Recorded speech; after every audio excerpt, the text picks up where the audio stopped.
Hi, everyone, and thanks for tuning in. I'm Josh. And I'm Sarah. And we are the Hiking Fools, bringing you unique personal insight on Glacier National Park that you can't get anywhere else. In this episode, we are discussing Avalanche Lake, and we'll cover why you should hike here, what you need to know before you go, some favorites of our secrets, tips, inside information. Now, Sarah, Avalanche Lake, probably the most popular hike in Glacier National Park. It's very busy, very crowded. Go early if you want to find parking, but it's well worth the wait for that parking spot. It's beautiful. Absolutely. It's a wonderful hike. It's kind of beginner to intermediate level. I mean, there's a little bit of elevation gain. It's about 4.5 miles round trip from the trailhead and approximately 700 to 800 feet in elevation gain. So it starts and it hits you right away, right? That first hill it makes you breathe. Yeah, especially early season, which it happens to be the most popular. It's one of the first trails to open in the spring. They open the road. You know, certain parts of the road are closed throughout the winter because of lots of snow and avalanches and stuff. They open the road from Lake McDonald Lodge 6 miles up, and they close it right there at Avalanche. So a lot of people rush in. They can't wait to shake off those winter blues and get out on the trail again. And so that little picnic area fills up quickly. In the spring, they open the campground so you can park your vehicle there, and that's kind of an overflow area. In the summertime, that's full of campers, so you just have the picnic area. So start early, but it's well worth the wait for that parking spot. So they open the road in sections, right? So first it's usually Lake McDonald Lodge, and then the next point is Avalanche. And so you can get to the creek, you can access the hike, but everybody knows that. So everybody's going for it. You can get there, and it's available, but a lot of people know about it. Yeah, and if you don't feel like hiking, that's okay. The picnic area is a great spot to, have a picnic at the picnic table, clean up your stuff, and Avalanche Creek kind of runs right through there, and it's beautiful. The water's cold, obviously, but it's a great spot to set up a camp chair and hang out and look at the mountains around you. That's true. That creek is so beautiful. The water is crystal clear. We've even sit right at that picnic area. Remember, we saw that moose with a baby trying to cross this creek. Yeah, we're sitting there, we're chomping on a sandwich, and here comes some wildlife. It was awesome. It was unbelievable. And you should have seen this mama moose taking care of her little one. It was wild to watch. But the point is, you can see all kinds of wildlife right there at the picnic area around Avalanche. You can also access Avalanche Trailhead without the road being open. You can drive to Lake McDonald Lodge when it's still closed to traffic and bike there. It's beautiful, and you have many pull-offs that you can enjoy the river. You got McDonald Creek there, again, with the Harlequin ducks. We talked about that before with the biking of the road. But when it does open to traffic, you can drive up in there, and the start of the trailhead is a ways in on the Trail of the Cedars. It's a very family-friendly boardwalk, and it's great for wheelchairs too. And it's got a lot of interpretive signs, and you can learn a little bit more about the flora and fauna and the giant trees that you're walking through. So it's pretty beautiful. It is any time of year. I love to remind people that Glacier Park is open all year round, and the things that you can't get to, you just have to try a little harder. Like Sarah mentioned, you can bike when the road is closed at Lake McDonald, bike to Avalanche, 5 or 6 miles to get there. And you've got to be able to get back and hike get up to Avalanche Lake as well. So it's quite a physical effort to do that. And in the winter too. We've cross-country skied from that closure at Lake McDonald up to Avalanche, hiked, and then skied back. That was really fun. You don't really see too many other people in there. Make sure you've got plenty of food and water, and you're in really good shape because it's about 16 miles. And the Going to the Sun Road in its various sections is a great place to cross-country ski. After you park your car and you head out on the boardwalk there on the Trail of the Cedars, and you make your way towards the trailhead, don't quite get on the trail yet. Don't forget about Avalanche Gorge. You'll see the little bridge there that is spanned across Avalanche Creek there. The gorge has been carved out. You got a lot of this Grinnell red rock that's been eroded by all this powerful water, and it's smooth and it's beautiful. And just keep going on that bridge until you get to that sweet spot where it just lines up that gorge perfectly for that awesome photograph. And Sarah, to be serious for a second, Glacier, there have been fatal accidents in this area. You've got to be careful. It's slightly slippery, and the gorge is rushing, and you just need to be careful around that area. Yeah, we've had over the years seen some fatalities. Stay on the boardwalk. Don't go on the other side for that perfect picture. There's plenty to be taken. That forest is very wet and swampy. It's got some really tall, mature timbers in there, and it keeps that area moist all the time. And then you just don't, it's not worth it. Oh yeah, some great bright green moss going into these spectacular features again. There are cedars, the moss, the little creeks and melting water running through and around and over the trail itself. The forest is heavy with that giant old growth forest. Western red cedar, we got black cottonwood, and even western hemlock. We got some other stuff scattered in there too, but those are the prominent beasts that you see as you hike through that trail. While you're there at Avalanche Gorge lining up for that perfect picture, make sure you look around. You got lots of other wildlife hanging around, not only the larger species like the mule deer, but you also got the little ones too. You often see American dipper down there feeding in the river there, the fast-moving water as they bob around and dive for their aquatic food. Yeah, they'll fly right into the water. It's amazing to watch. The first 100 or so yards, the trail parallels the always cold and rushing Avalanche Creek before branching off and getting into the thicker forest. Have you ever seen the movie The Wizard of Oz? Unfortunately, yes. I always feel like when you're walking through there, I picture that scene where they're walking through right before they meet the lion, lions and tigers and bears and white. It's just really thick and shaded. Actually, it's a great hike when it's hot out because it stays pretty shaded almost all year. That's true. It's almost like rainforesty conditions through Avalanche. Now, when you get here, you branch off to the right. Don't be intimidated. It goes like straight up. But most of your elevation happens in the first half of this hike. Take breaks. You're walking up the trail. There's nothing wrong with chilling out for a second, taking a moment to smell the cedars, take it all in, and take your time. Yeah, and halfway through, you get little teasers, little glimpses of the approaching canyon and the cirque that's up ahead. Don't forget to look off to the left. The canyon in this area appears here, and there's waterfalls and cascades. They're draining down from Hidden Lake, which is way up at Logan Pass, which honestly isn't that far away. In different seasons, you can often see mountain goats hanging out up there, so bring your binoculars and check it out. That's a great point. Glacier Park is huge, but when you get in and explore it a little bit, just over this ridge or that one is an entirely new part of the park, and you won't believe how close in proximity you are to some of these great other areas. Yeah, in fact, once you actually get to Avalanche Lake, you look and you see all these magnificent cascades coming down on that big glacier cirque. There's a glacier that carved out this lake in this valley here, and that water that's coming down that you see at the head of the lake, they're all coming down from Sperry Glacier, which is not too far up above us. And it's really, really cool to think that, that it's almost in the center of the park, and we've kind of entered it a little bit. And so Sperry Glacier and Sperry Chalet, the Sperry Trailhead, are great places to explore. We'll talk a little bit more about Sperry Chalet and exploring the glacier in a future episode.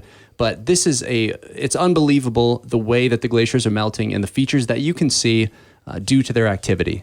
Yeah, we don't want to see the glaciers melting, but they sure leave some beauty. This classic U-shaped valley carved out by a glacier is something you want to hike to. So we're on our way to Avalanche Lake. We've walked the Trail of the Cedars. We've seen Avalanche Gorge. We know what time of day we're going to. It makes a difference, and the conditions are always different. Yeah, and it doesn't matter that this trail is very popular. We have seen black bear, we've seen grizzly bear on this trail, middle of the day with crowds. So make sure that you're bear aware, which means you have your bear spray hanging on your pack right in front of you, easy and quick to grab. Be aware of your surroundings and make noise. We have kind of a rule when it's just Josh and I hiking that if we have something to say to one another, we actually yell it. So if anybody's up ahead somewhere, they think we're fighting, but we're honestly just trying to make sure that the bears know, hey, we're coming. You can also yell, hey, bear. But even though the trail's popular, still be bear aware because they're around. This is their home and you're entering into it. Talking loudly, dramatically is pretty natural for me. Yeah, that's easy for you. We are the Hiking Fools. We're taking a short commercial break, but stick with us. We've got another segment coming right up. Hello, this is Don Bennett, president of Freedom Bank in Columbia Falls. Our relationship-based business model is rooted in building long-term trust with our deposit and loan customers. Our method of investment is in our local economy via our loan portfolio. We are a small business ourselves, and Freedom Bank is in it for the long haul to serve the needs of those who count on us for financial stability and prosperity. Freedom Bank. We want to be your bank. Welcome back. We are the Hiking Fools, talking about hiking to Avalanche Lake, which is a wonderful, popular hike in Glacier, always worth it. And there are crowds on this hike, so be prepared for that. But you know what? The Park Service and Glacier are prepared for the crowds. Yeah, they've got a couple of restrooms. So if you've been chugging that water on the trail and you get to the lake and you got to go, there's some right before the lake, a couple of brand new outhouses actually for your convenience. Make sure if you need to use the restroom on the trail that you pick up after yourself. Okay, so now we've done most of the work. We are arriving at Avalanche Lake and the splendor and beauty just hits you. So you got to take it in for a few moments, but there are other things to do in and around the lake. Yeah, you can, a lot of these alpine mountain lakes kind of speak to the inner fisherman.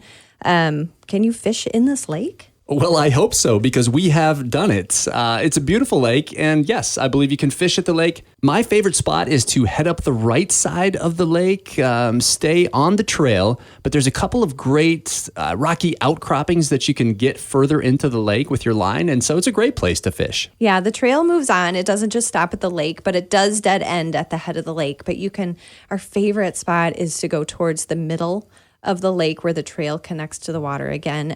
Cast a few lines. They do have some regulations.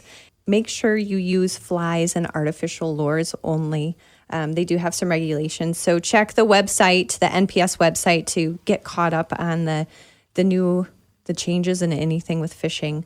Yeah, I've never had any luck, but I'm not the greatest fisherman. You tell me where fish are and how to catch them, and I'll do it. But Avalanche Lake, I see a lot of people walking up with their fly rods, and I hope they have luck. I think they probably do. It's a catch and release situation. Mostly what you catch out of that lake are the western cutthroat trout. You can also find a lot of types of waterfowl on the lake at all seasons.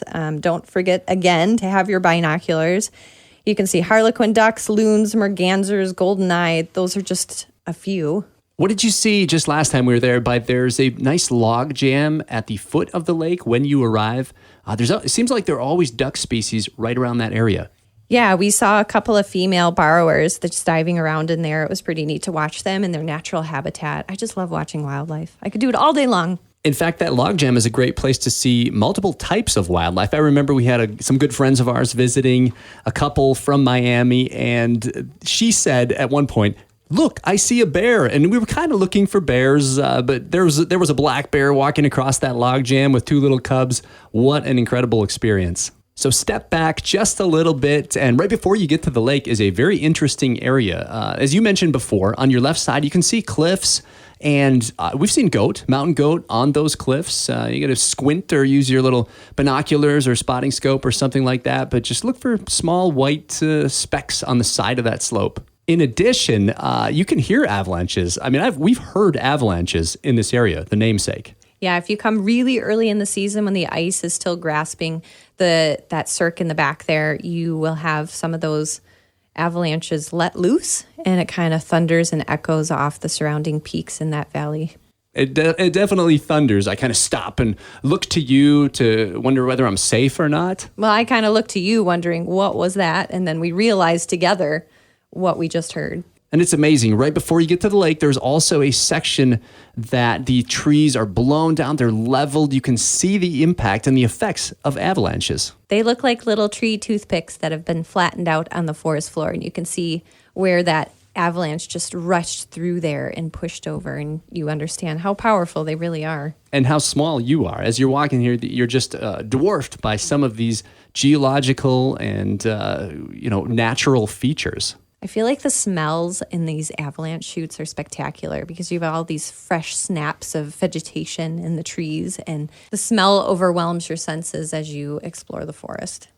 So, Sarah, this isn't really a one and done. We've been to Avalanche Lake probably 50 times. Is that a reasonable estimate? It's different every time, too. Absolutely right. Yes, and the sun is different. The clouds, man, sometimes the clouds are hanging over that cirque, and it's just beautiful. I love the contrast of the clouds for a photo, the darks and the lights and the cascades and the green, the blue of the sky. Terrific photos. Yeah, the last time we were camping at Apgar Village campground area there, we went in the evening. We kind of did a trail run, hike in, did it quickly, at 8 o'clock at night, and we saw the sunset on the cirque there. Absolutely. That cirque faces west. And so in the morning, it's lit up a little bit separately. The lake looks wonderful turquoise from the glacial silt. But in the evening, the sun is setting against that backdrop. Yeah, just be careful in the evening hiking. Obviously, the bears are moving a little bit more.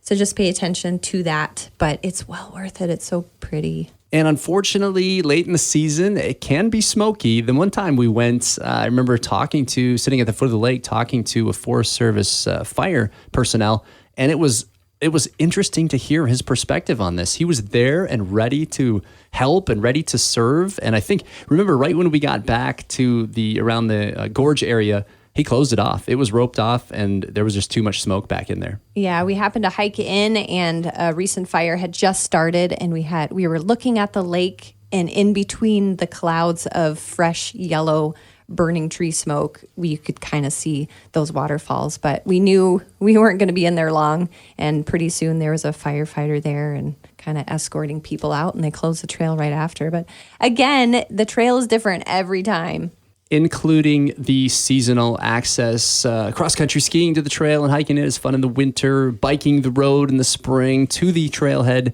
and hiking again. There's a lot of different ways to experience the trail. As you're still hiking on the trail along Avalanche Creek there, take a closer look, bend down, immerse your hands into the water, and pick up a stone. There's a ton of colors. Don't take it with you. You're in a national park, just to remember. But a lot of these rocks here and all around the national park here are sedimentary rocks, and they're from the Belt supergroup, which dates back a couple billion years. So many different colors of rocks. They were all influenced by the presence of iron under which they were formed. So they look fabulous in this crystal clear water of Avalanche Creek. For sure. Don't forget all the aspects of this hike, the geology, the flora, the fauna, the terrific scenes. Avalanche Lake is a great hike. It's short but steep for beginners. So you can either, depending on your skill level, you can walk it in chacos or trail run it for experienced hikers. Parking may be difficult, but circle until you see someone leaving. The early folks are on their way out. It's not a terribly long hike, so people are coming and going. Give it a chance. Stick with it. Persevere. It's worth it. It's about 4.5 miles round trip. Don't trip on the roots and rocks, and 700-800 feet of elevation gain. The water is cold at the lake, and the bottom is quite silty, but the bravest will stick their toes in. Avalanche Lake is Glacier National Park in a nutshell. Tune in next time as we talk about Mount Brown, the lookout and the summit of this wonderful mountain. And remember to follow the podcast on Apple or Spotify to hear future episodes. I'm Josh. And I'm Sarah. And we are the Hiking Fools, encouraging you to always go